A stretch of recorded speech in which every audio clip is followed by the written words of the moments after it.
Good morning students. Business ethics, corporate social responsibility and Indian Ethos.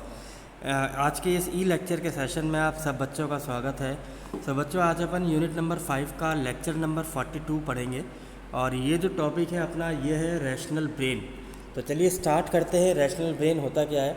तो सबसे पहले rational brain समझने से पहले इस बात को समझिए कि ह्यूमन माइंड का जो ब्रेन है वो काम कैसे करता है। देखिए, ह्यूमन ब्रेन जो है ना, एक ऐसा ऑर्गन है जो हमारा मनुष्य की ह्यूमन बॉडी को चलाने में सबसे इम्पॉर्टेंट रोल प्ले कर रहा है। ये जो हमारा ब्रेन है ये एटलॉक्स 3 ग्राम के आसपास होता है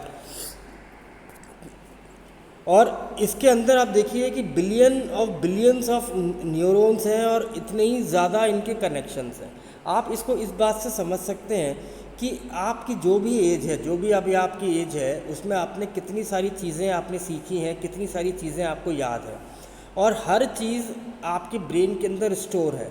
तो वो कहीं ना कहीं आपको, जैसे ही आप कुछ चीज़ याद करते हो, सोचते हो, वो तुरंत ऑटोमेटिक वहाँ से रिएक्ट होके आपको जवाब देती है। तो योर जो ब्रेन है ना, वो पूरी सेंट्रल है चीज़ों के सोचने का। आप जो कुछ भी सोचते हो, जो कुछ भी आप एक्टिविटी करते हो, जो एक्शन करते हो सोच के, वो सब के सब आपके ब्रेन के थ्रू क्या होता है, गाइडेड होता है। तो हमारा जो ब्रेन है वो 2 पार्ट्स में डिवाइड होता है और हर एक पार्ट जो है पूरे हाफ ब्रेन को कवर करा, यानी एक पार्ट हाफ ब्रेन के बराबर है और ये पूरे फंक्शंस को कंट्रोल करता है हमारी बॉडी के। तो ये जो दोनों साइड हैं आपकी ब्रेन की, ये कैसे लग रहे हैं कि इन दोनों के बीच में ऐसा डिफरेंस नहीं आएगा आपको कि नहीं कौन सा ब्रेन है क्या ब्रेन है। नहीं, ब्रेन ऑटोमेटिक 2 पार्ट्स में डिवाइड हो गया है आपका और यहाँ पे ये इंफॉर्मेशन को स्टोर करने का काम करता है। तो जिस प्रकार की इंफॉर्मेशन आप गैदर करते हो, जिस प्रकार के डेटाज आप लेते हो, वो ब्रेन उस प्रकार के डेटा को उस पोर्शन के ब्रेन में स्टोर कर देता है। और इस बात को भी देखिए कि describing the all the styles, कैसी भी स्टाइल हो आपकी, चाहे काउंटर स्टाइल हो, ये तो दोनों पोर्शन हैं आपके ब्रेन के, ये अलग अलग वर्क नहीं कर सकते, एक दूसरे के साथ ही वर्क करते हैं properly. They both are dependent on each other. है ये अलग अलग पर एक साथ ही मिलके काम करेंगे। ये दोनों जो ब्रेन के पार्ट्स हैं ये आपके नर्वस सिस्टम के साथ जुड़े हुए हैं। यदि आपके ब्रेन में कोई चोट लगती है तो जिस पोर्शन में चोट लगती है उस पोर्शन की नर्वस सिस्टम को इफ़ेक्ट होता है। ठीक? तो ह्यूमन का जो ब्रेन होता है वो ऑटोमेटिकली रीऑर्गेनाइज होता रहता है अपने आप। और ये जो ब्रेन है, क्योंकि ये हम लोग हर दिन कुछ सीखते हैं, नए एक्सपीरियंस लेते हैं, नई लर्निंग करते हैं, तो हमारे पास हर दिन मिलियंस ऑफ इंफॉर्मेशन हमारे माइंड में आती है और ये ब्रेन उस इंफॉर्मेशन को सेग्रीगेट करके ब्रेन के दोनों पोर्शन के अंदर, जहाँ भी जिस भी ब्रेन से वो रिलेट करता है ना, उस ब्रेन में उस इंफॉर्मेशन को स्टोर कर देता है। चाहे आपने एक्सपीरियंस फिजिकल तौर पे लिया हो लर्निंग, चाहे आपने लाइफ का कोई एक्सपीरियंस लिया हो, ये ऑटोमेटिक उस ब्रेन के अंदर उस इंफॉर्मेशन को सेव कर देता है। आज भी आप देखिए साइंटिस्ट लोग जो है ना ब्रेन पे रिसर्च करते रहते हैं। हम जितना इस ब्रेन को एनालाइज करते हैं मालूम चलता है कि अभी इसकी डेप्थ और लर्निंग और बाकी रह गई है। अब आप देखिए कि आपका ब्रेन कैसे आपकी पूरी बॉडी, आपकी फंक्शनिंग, आपकी थिंकिंग प्रोसेस, हर चीज़ को कंट्रोल करता है। और ये जो टॉपिक है ब्रेन, इस पर रिसर्च, ये बहुत वाइटल टॉपिक है और इस पर एडवांस लेवल की रिसर्च चल रही है। ऐसा नहीं कि रिसर्च नहीं चल रही है कि हमारा ब्रेन कब बीमार होता है, क्योंकि इतने सालों से ब्रेन आपका लगातार कंटिन्यूस डेटा को स्टोर करा जा रहा है, डे बाय डे आपकी बॉडी को फंक्शनिंग करा रहा है, आपकी बॉडी को मैसेज कन्वे करता है, आपकी प्रॉब्लम्स को सॉल्विंग करने के लिए काम करता है। तो क्या ब्रेन थकता नहीं होगा? तो ब्रेन में कोई प्रॉब्लम नहीं आती होगी? ये सारी चीज़ों पर रिसर्च चल रही है।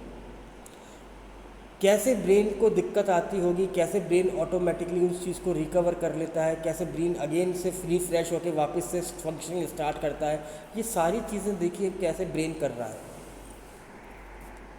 तो यहाँ जो हम बात कर रहे हैं टॉपिक की, वो है हमारा रैशनल ब्रेन, जिसे हम लोग कहते हैं लेफ़्ट ब्रेन।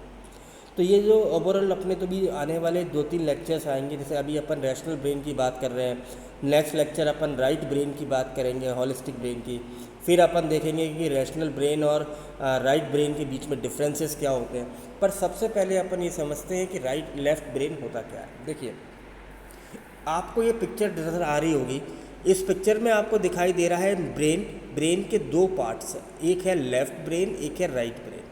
आपका जो लेफ़्ट ब्रेन है, देखिए इसके आसपास आप थोड़ी सी इमेजेस पे गौर करिए।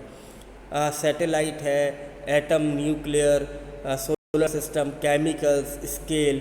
तो यानी कि जो आपका लेफ़्ट ब्रेन होता है वो थिंकिंग प्रोसेस को काम करता है, ये सीक्वेंसिंग को एनालाइज करता है, ये लीनियर थिंकिंग को देखता है, ये मैथमेटिक्स को समझता है, ये फैक्ट्स को समझता है, ये लॉजिक को एनालाइज करता है।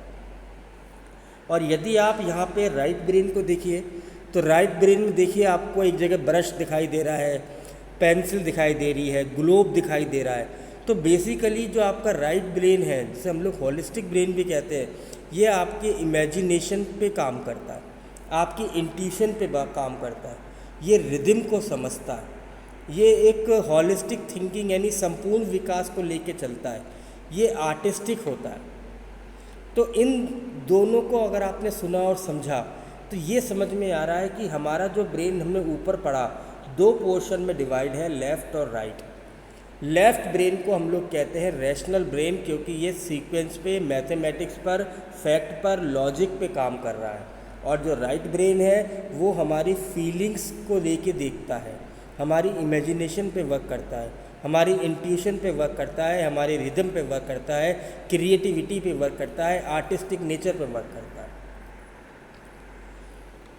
यदि हम पिनिंटस की बात करें कि अगर कोई ये कहे कि पीपल के पास लेफ़्ट ब्रेन है या राइट ब्रेन, तो इसका मतलब ये है कि आपका कोई एक side of brain more dominant है विद अदर। किसी ने कहा कि जैसे इसका लेफ़्ट ब्रेन बहुत तेज है, लॉजिकल ब्रेन बहुत तेज है, तो इसका मतलब क्या है कि वो राइट ब्रेन को डोमिनेट कर रहा है। यदि आप देखते हैं कि आप कई सारी चीज़ों को लेके एनालिटिकल तरीके से सोचते हैं, उसके लॉजिक पर के पीछे जाते हैं, डेप्थ में स्टडी करना पसंद है, टूल्स, मेथोडोलॉजी को आप स्टडी करना चाहते हैं, तो इसका मतलब है आप अपने लेफ़्ट ब्रेन के थ्रू इस सारे प्रोसेस को क्या कर रहे हैं, कंप्लीट करना चाह रहे हैं। और यदि आपको लगता है कि आप आर्टिस्टिक है, आपको क्रिएटिव काम करना पसंद है और आपको इंट्यूटिव है, थोड़े से आपको म्यूज़िक सुनना पसंद है, तो आपका कहीं ना कहीं राइट ब्रेन ज़्यादा वर्क कर रहा है। तो ये जो थ्योरी है लेफ़्ट और राइट ब्रेन की, ये इस बात पे और इस फैक्ट पर बेस्ड करती है कि मनुष्य का जो ब्रेन है ये 2 पार्ट्स में, हेमिस्फेयर्स में डिवाइड है, और हर हेमिस्फेयर यानी हर एक पोर्शन ऑफ ब्रेन अलग अलग तरीके से वर्क करता है। ये जो थ्योरी है पहली बार 1960 के अंदर एक रिसर्च साइकोलॉजिस्ट, साइकोबायोलॉजिस्ट थे जिनका नाम था रॉजर डब्ल्यू स्पेरी। उन्होंने इस बात को दुनिया के सामने लेके आए थे कि माइंड में, ह्यूमन बॉडी में, माइंड में, ब्रेन में 2 पोर्शंस होते हैं, लेफ़्ट और राइट ब्रेन, और इसी बात के लिए उनको नोबेल प्राइज़ भी दिया गया था। तो आपका जो ये लेफ़्ट ब्रेन है, ये क्या है, ये आपका वर्बल चीज़ों को ज़्यादा देखता है, एनालिटिकल होता है, और ये हमेशा राइट ब्रेन को ऑर्डर देता रहता है। कई बार हम इस लेफ़्ट ब्रेन को क्या कहते हैं, डिजिटल ब्रेन भी कहते हैं। और ये और अच्छा इम्प्रूव हो सकता है यदि आप जितनी चीज़ें पढ़ेंगे, रीडिंग करेंगे, राइटिंग करेंगे, कंप्यूटेशन करेंगे, एनालाइज करेंगे, एनालिटिकल चीज़ें करेंगे, नंबरिंग, लॉजिकल, सीक्वेंसिंग, ऐसी एक्टिविटीज़ को, चीज़ों को करते रहेंगे ना, तो आपका लेफ़्ट ब्रेन की जो वर्किंग है, फंक्शनिंग है, ये और धीरे धीरे इम्प्रूव होती चली जाएगी। तो स्पेरी ने अपनी रिसर्च में क्या कहा था कि जो लेफ़्ट ब्रेन है ये लॉजिक के साथ रिलेट करता है, कनेक्टेड है, ये सीक्वेंस के साथ कनेक्टेड है, ये लीनियर थिंकिंग के साथ कनेक्टेड है, मैथमेटिक्स के साथ कनेक्टेड है, ये फैक्ट को देखता है।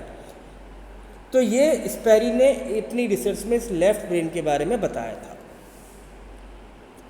अब देखिए टिप्स, अगर हम टिप्स की बात करते हैं कि कैसे हम अपने ब्रेन को और ज़्यादा शार्प कर सकते हैं, तो अगर हम अल्जाइमर एसोसिएशन की बात करें, उन्होंने बताया कि यदि आप अपने ब्रेन को एक्टिव रखना चाहते हो, अपने ब्रेन को और ज़्यादा शार्प करना चाहते हो, अपनी इस कैपेबिलिटीज़ को या इस एबिलिटी को इम्प्रूव करना चाहते हो, आप अपने ब्रेन में न्यू सेल्स को डेवलप करना चाहते हो ना, तो उन्होंने कुछ मेंटल सिमुलेशन एक्सरसाइज बताई।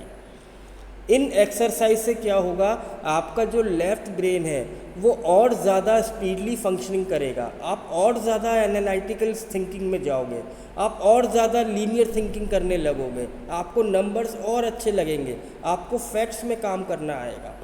तो उन्होंने अल्जाइमर एसोसिएशन ने ये भी बताया कि यदि आप मेंटल सिमुलेशन की एक्सरसाइज करते हो तो कई बार एक डिजीज़ होती है अल्जाइमर डिजीज़, आप उसको भी रिड्यूस कर सकते हो होने से, क्योंकि अल्जाइमर डिजीज़ क्या है, ये ब्रेन से रिलेट करती है कि जिनका ब्रेन थोड़ा सा कम डेवलप होता है ना, उनको ये बीमार होती है कि वो चीज़ें सोच और समझ नहीं पाते।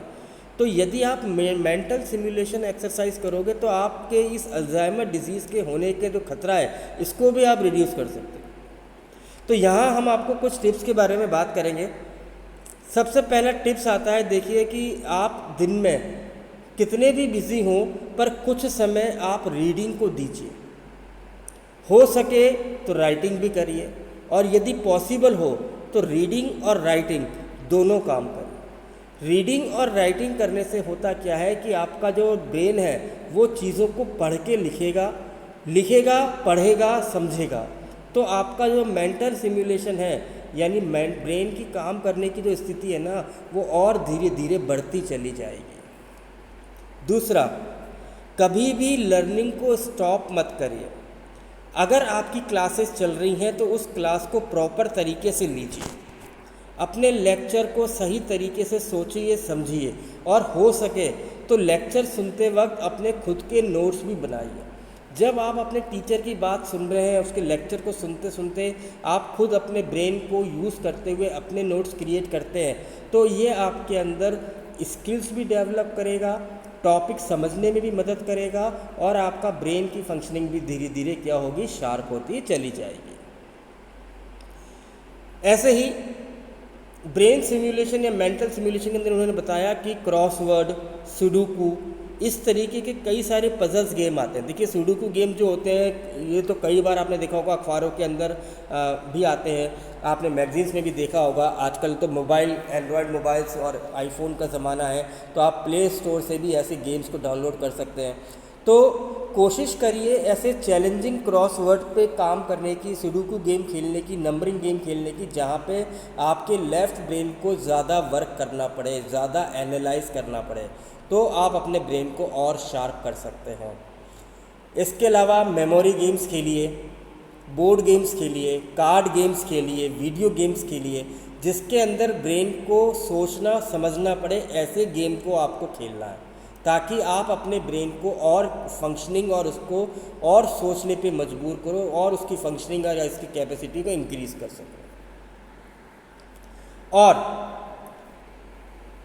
आपकी जो कोई भी हॉबी हो, चाहे पढ़ने की या रीडिंग की, राइटिंग की, गेम्स खेलने की, टीवी देखने की, उन हॉबी में और न्यू हॉबीज़ को ऐड करिए। देखिए हॉबी क्या होती है, हॉबी का मतलब है वो ऐसी चीज़ें करना जो हम फ्री टाइम में करना पसंद करते हैं।